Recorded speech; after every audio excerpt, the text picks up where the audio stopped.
So நீங்கள் வைக்க போகிற மரக்கன்றுக்கு வந்து தண்ணி வேணும். ஏன்னா நட்டு வச்சுட்டு கொஞ்சம் தண்ணி அதுக்கு சரி வருது வேணும்ல இந்த நாளைக்கு. ஸோ அதுக்கு இந்த 10 லிட்டர் வாட்டர் பாக்கெட்டில் தான் ஃபில் பண்ண போகிறேன்.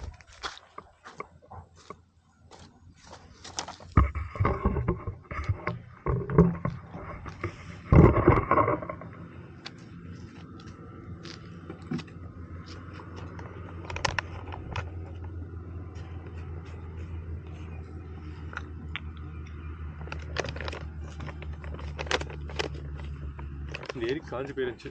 ஒரு போன வருஷம் ஜனவரி வரைக்கும், ஜனவரி வரைக்கும் பெருசாக தண்ணியே இல்லாமல் இங்கெல்லாம் நடந்து போகலாம், அது வரைக்கும் நடந்து போகலாம், அந்த மாதிரி இருந்துச்சு. நான் அதெல்லாம் வீடியோ எடுத்து போஸ்ட் பண்ணியிருக்கேன், நீங்கள் பார்க்கலாம். இப்போது ரீசெண்டாக கொஞ்சம் அடிக்கடி மழை பெஞ்சதில் நல்லா ஃபில் இதுக்கு வந்துருக்கு. என்னை பொறுத்த வரைக்கும் இது 2 வருஷம் நான் இது வரைக்கும் நட்டு வச்ச மரக்கன்றுகளில் எக்ஸ்பீரியன்ஸ் ஆனதில் இந்த பாண்ட்ஸ் லேக்ஸ் பக்கமாக சுற்றி நட்டு வைக்கும்போது சில லேக்ஸ்லாம் வந்து 6 மாதம் இருக்கும், நான் நட்டு வச்சுட்டே இருப்பேன். அதுக்கப்புறம் 7வது மாதம் 8வது மாதம் காஞ்சி போயிடும் சம்மர் வரும்போது. ஸோ அப்படி பார்த்த வரிசையில் வந்து இந்த லேக் வந்து இது வரைக்கும் நான் ஒரு ஃபுல் சீசன் பார்த்துட்டேன். ஒரு 7 மாதம் ஹவுஸில் சுத்தமாக மழையே பெய்யாமல் இருந்துச்சு. அப்பயும் பார்த்துட்டேன். அப்போது காயாமல் அப்படியே தாக்கு பிடிச்சிருந்தது தான் இந்த லேக்குன்னு சொல்ல மாட்டேன், சின்ன பாண்ட் தான் அது. ஸோ விச் மீன்ஸ் நான் டெப்த்தாக இருக்குன்னு நினைக்கிறேன். ஸோ தண்ணி அந்தளவுக்கு ஃபுல்லாக ட்ரை ஆகலை. ஸோ அதனால தான் இதை சுற்றி கொஞ்சம் நிறைய வைக்கலாம். ஏன்னா நமக்கு தண்ணி கண்டிப்பாக தேவை, நட்டு வச்ச பிறகு அப்பப்போ தண்ணி ஊற்றுறதுக்கு. ஸோ தண்ணி தங்குற மாதிரி இடத்துல வைக்கலாம்னு சொல்லிட்டு 2-3 லேக்ஸ் நான் இப்போ ட்ராப் பண்ணிட்டேன். ஏன்னா அங்கே வந்து சுத்தமாக தண்ணி இல்லை. மழை பெய்யும் போது ஃபில் ஆகும், அதுக்கப்புறம் ஒரு 6 மாதம் தான் தாக்கு பிடிக்கும், அதுக்கப்புறம் காஞ்சி போயிடும். ஸோ அதனால் அதெல்லாம் வந்து இப்போ அவாய்ட் பண்ணிடுச்சு.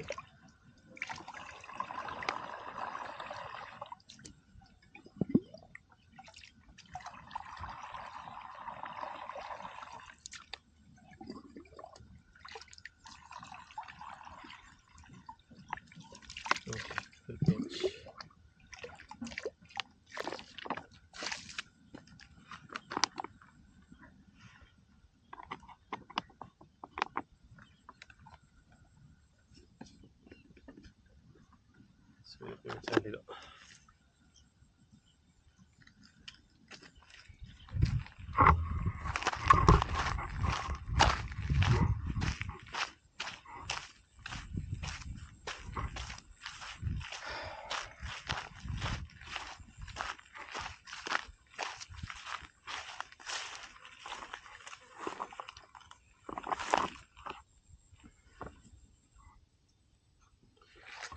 பை ஃப்ரெண்ட்ஸ், அடுத்த வீடியோவில் பார்க்கலாம். விதைப்போம், படைப்போம்.